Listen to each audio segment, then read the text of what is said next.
유럽 남서부에 툭 튀어나온 이베리아 반도, 그 반도의 대장이 오늘 영상의 주인공입니다. 에스파냐, 에스파뇰. 영어 이름은 스페인이죠. 대항해 시대 때는 세계에서 가장 강한 나라였고 지금도 그 영향 덕분에 스페인어는 아메리카 대륙에서 가장 많이 사용된 언어입니다. 또 지구는 동그랗기에 비행기를 타고 유럽에 놀러갔을 때 포르투갈과 함께 가장 이동시간이 긴 지역입니다. 이미지랑 다르게 의외로 러시아, 북유럽이 가깝죠. 이번 영상에서는 스페인을 대표하는 몇 가지 키워드에 대해 알아보고 왜 이런 키워드가 생겼는지, 역사적인 배경과 또 스페인에 어떤 여행지들이 있나 알아보겠습니다. 흔히들 유럽에서 여행으로 잘 나가는 나라 하면 프랑스와 이탈리아를 생각합니다. 거기서 더해서 영국 정도? 물론 맞습니다. 하지만 의외로 유럽 제2의 여행 대국은 스페인입니다. 1위가 프랑스고요. 한국 사람들은 휴양지 하면 동남아를 떠올리죠. 북미 사람들은 카리브해 섬나라들을 생각할 거고요. 유럽 사람들에겐 지중해가 그런 휴양지예요. 스페인은 그 지중해 휴양지 중에서도 으뜸이죠. 휴가를 길게 받는 서유럽, 북유럽 사람들은 따뜻한 태양을 찾아 남쪽 스페인으로 옵니다. 즉 다른 대륙에서 건너오는 여행객보다는 유럽 내부에서 찾아오는 여행객 비중이 높은 거죠. 그래서 멀리 있는 한국, 우리나라 사람들에게 스페인 여행 강국이라는 이미지가 좀 덜한 거예요. 워낙 머니까.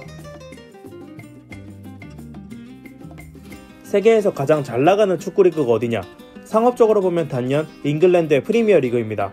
하지만 실력으로 보자면 스페인의 일부 축구리그 라리가죠. 최고의 더비 매치 레알 마드리드와 바르셀로나, 이거면 말 다했죠.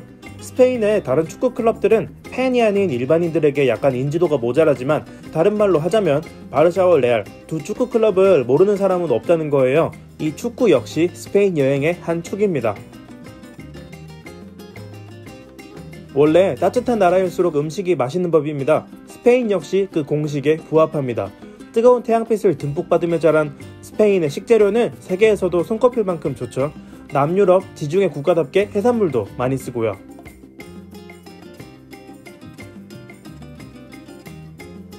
유네스코에 등재된 스페인의 세계유산은 총 52개, 그중 자연유산 4개와 복합유산 2개를 제외한 사람의 손길이 닿은 문화유산만 46개예요. 이탈리아, 중국에 이은 세계 3위입니다. 또 세계에서 이 유산이 가장 많은 도시도 스페인에 있습니다. 코르도바. 스페인에 가면 여러분이 방문하는 도시 지역마다 이 세계유산 몇 군데씩은 구경할 수 있을 거예요. 이런 스페인의 면적은 약 50만 5,990제곱킬로미터. 남, 수아유럽을 통틀어 프랑스 다음 두 번째로 넓습니다. 인구는 4,700만으로 한국보다 작고 인구 분포는 이렇습니다. 이베리아 반도 내부는 뜨거운 고온지대가 많아 사람이 많이 살진 않아요. 대도시들은 해안가를 따라 주로 분포합니다. GDP는 한국보다 좀 적습니다. 한국과 마찬가지로 지역 강국, 대형 선진국의 말석 정도에 위치해요. 스페인이 위치한 이베리아 반도에는 옛날부터 사람이 살고 있었지만 이 지역이 본격적으로 역사에 편입되는 시기는 로마입니다. 로마가 가장 먼저 손을 뻗친 해외 영토가 바로 이 이베리아 반도예요. 프랑스나 지금의 그리스, 터키 같은 근동보다 훨씬 먼저요. 때문에 지금의 스페인 땅에도 로마가 남긴 유산들이 많이 남아 있습니다. 이 험한 스페인 땅에 남긴 로마의 건축들은 나중에 오해를 받기도 합니다. 아니, 인간이 어떻게 저런 걸 지을 수 있단 말인가? 필시 이건 악마의 농간일 것이다. 네, 이런 별명이 붙은 악마의 수도기도 있죠. 바로 세고비아예요. 잘 나가던 로마가 멸망한 다음 이베리아 반도를 지배한 사람들은 서고트족입니다. 이 서고트 왕국의 중심지는 톨레도였어요. 서고트 왕국은 프랑스와 중부 유럽을 점령한 프랑크 왕국과 투닥거리거나 아니면 자기들끼리 내전을 하는 등 이베리아 반도에서 열심히 살아나갔습니다. 약 600년대까지요. 이 시기 중근동에서 발흥한 이슬람은 그 세력을 무지막지하게 펼쳐나갔습니다. 중앙아시아, 동남아시아, 북아프리카까지요. 마침 이베리아 반도는 정말 좁은 지브롤터 해협을 통해 북아프리카와 딱 붙어있죠. 7세기 이슬람 세계를 지배하던 우마이야 왕조는 고트족을 몰아내고 반도를 점령합니다. 스페인 남부에 이슬람 문화는 이때 심어졌습니다. 하지만 서고트 왕국도 완전 멸망하진 않고 일부 잔존 세력이 북부로 도망가 세력을 이어나갑니다. 대서양과 가까운 아스투리아스에서요. 이후 항전을 계속하던 이베리아 반도의 아스투리아스 왕국과 다른 잔존 세력은 이슬람 왕조가 흔들리는 틈을 타 다시 영토 수복을 시작합니다. 아스투리아스는 레온 왕국으로, 다시 레온 왕국에서 카스티아 왕국이 갈라져 나오고 마침내 두 왕국이 합쳐져 카스티아 연합 왕국이 탄생합니다. 지중해 연안에서는 아라곤 왕국이 등장하며 남진했습니다. 이 과정이 바로 재정복, 레콘키스타입니다. 카스티아 왕국은 반도 중부와 북부를 점령했고 아라곤 왕국은 지중해 세 섬과 이탈리아 남부를 점령하는 등 강력한 해양 왕국을 건설했습니다. 또 이 과정에서 포르투갈 백장령이 포르투갈 왕국으로 떨어져 나가죠. 세력 확장은 다시 되고 있었지만 이 아라곤 왕국은 썩 개운치 않았습니다. 이탈리아 반도 북부의 베네치아, 제노바처럼 해양 왕국인 아라곤은 근동과의 무역으로 돈을 벌었거든요. 하지만 근동에 크게 세력을 펼치고 동로마 제국을 멸망시킨 오스만 제국이 나타나자 돈줄이 끊길 위기에 처합니다. 이 이베리아 반도에 더 강한 영향력을 행사하고 싶었던 카스티아 왕국, 위기에 처한 아라곤 왕국은 서로 힘을 합칩니다. 카스티아 영국 여왕 이사벨 1세와 아라곤의 왕 페르난도 2세는 반도의 패권과 안정을 위해 결혼하게 되고 본격적인 스페인 왕국이 시작됩니다. 이제 스페인의 전성기가 시작되는 거예요. 잠시 눈을 돌려서 스페인은 그래도 상황이 괜찮았어요. 땅도 넓고 지중해에도 접해있고. 하지만 유럽의 모든 부로부터 차단된 포르투갈은 살아남기 위해 대양 항해에 온 힘을 기울였습니다. 대서양과 아프리카를 향해서요. 바로 이 과정이 대항해 시대의 시작이고 유럽 패권의 태동입니다. 걸출한 에니크 왕자의 지휘 아래 포르투갈은 가시적인 성과를 얻어내고 스페인은 그걸 보면서 질투와 위기감을 동시에 느낍니다. 그리하여 스페인도 이 대항해 시대에 참여합니다. 1492년 인주내란이 일어나기 100년 전입니다. 카스티아 여왕 이사벨 1세의 후원을 받은 크리스토퍼 콜럼버스는 마침내 신대륙에 닿습니다. 본인은 죽을 때까지 거길 인도인 줄 알았지만요. 또 같은 해에는 남쪽에 있는 안달루시아, 그라나다의 아람브라 궁전을 정복하고 레코키스타를 마무리 짓습니다. 참 잘나갈 때였죠. 2년 뒤인 1494년 스페인은 교황의 중재 아래 포르투갈과 토르데시아스 조약을 맺습니다. 대서양에 끈 선을 기준으로 그 서쪽은 스페인이, 동쪽은 포르투갈이 몽땅 차지한다는 정말 허황되지만 커다란 조약이었어요. 몇십 년 뒤에는 저 멀리 있는 태평양의 세부, 필리핀과 괌까지 식민지로 개척하며 그 세를 과시합니다. 여기까지가 스페인의 리즈 시절이에요.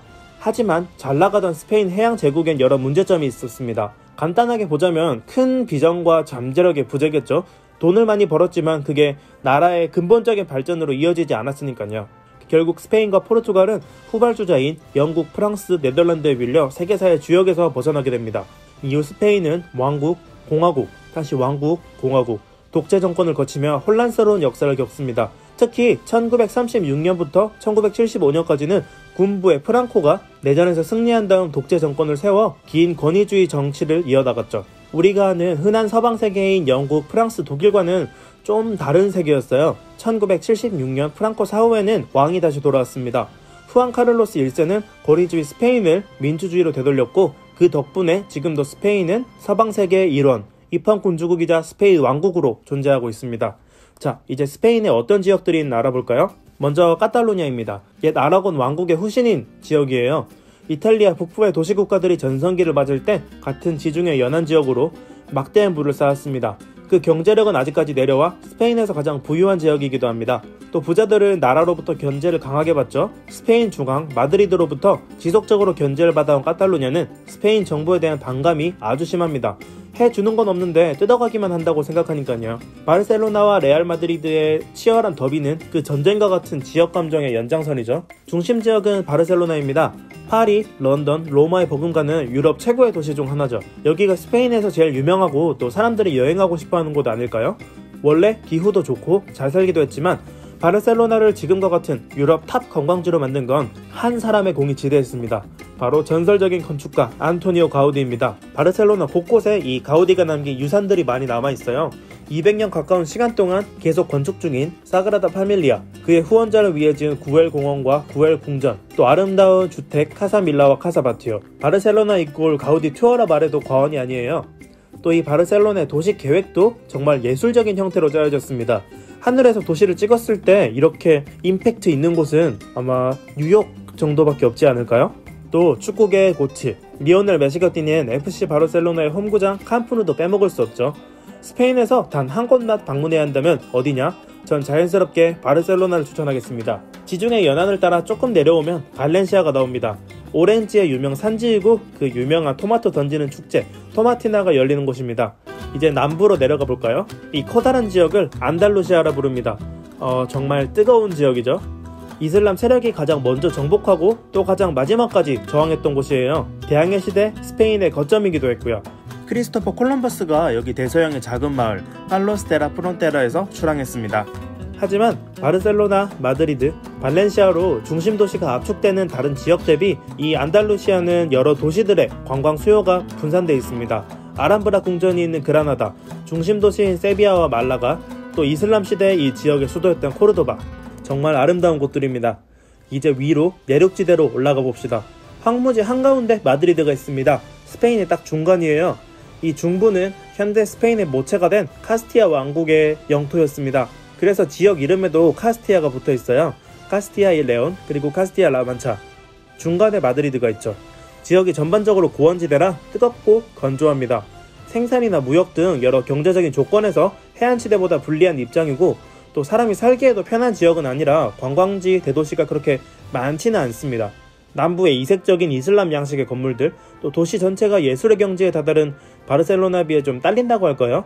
물론 역사가 오래된 지역이니만큼 소규모 역사 도시들은 많습니다. 도시는 역사순으로 찾아보겠습니다. 첫 중심지는 톨레도였습니다. 중세 초기 서고트 왕국의 수도였죠. 톨레도 역사 도시가 유네스코 세계유산으로 등재되어 있습니다. 그 다음 더 위로 올라간 바야돌리드와 레온, 마드리드가 수도가 되기 전 카스티아 왕국의 수도였어요. 북쪽으로 쫓겨간 아스투리아스 왕국이 다시 남쪽으로 전진했을 때 이 지역을 가장 먼저 점령했고, 여기서 레콘키스타의 발판이 세워졌습니다. 그리고 마지막 마드리드, 약 1200년 정도 되어서야 스페인의 수도가 되었습니다. 진짜 대도시로 성장한 건 훨씬 더 다음이고요. 로마, 파리, 런던에 비해 역사가 많이 짧아요. 물론 스페인의 수도고 경제력도 뛰어난 대도시이긴 합니다. 여행에서는 조금 밀리죠. 다른 지역이 너무 세니까. 하지만 축구 팬들에게 중요한 곳이 또 마드리드입니다. 세계 최고의 축구 명문 레알 마드리드와 시메오네 감독의 지휘 아래 레알 바르샤, 양강체제에 도전한 아틀레티코 마드리드의 홈이거든요. 산티아고 베르나베우와 완다 메트로폴리타노, 이 두 축구구장은 바르셀로나 캄프누와 함께 스페인 축구 여행의 핵심이죠. 카스티아이 레온의 북쪽에는 칸타브리아 산맥이 있습니다. 프랑스와의 경계선이 피레네 산맥으로 이어지는데, 여러분, 산맥을 넘으면 분위기가 확 바뀌는 경우가 많죠. 특히 산맥 너머가 바다와 붙어 있으면요. 여기도 마찬가지예요. 스페인 중부의 뜨겁고 건조한 기후가 아니라 서늘하고 습한 영국 같은 기후입니다. 때문에 스페인 안에서도 여기가 피서워지죠. 프랑스와 가까운 쪽부터 나바라, 바스크, 아스투리아스, 갈리시아입니다. 바스크는 카탈루냐와 안달루시아를 넘어 가장 지역색이 짙은 곳입니다. 이곳의 주도인 빌바오의 축구클럽은 유례없는 순수 혈통에 따라 선수를 기용할 정도입니다. 예를 들면 선수가 바스크 사람이거나, 아니면 선수의 조상이 바스크 사람이거나, 아니면 여기 유스팀에서 성장했거나, 이게 아니면 일부 주전이 될 수 없을 정도예요. 또 구겐하임 미술관 중 하나가 여기에 있습니다.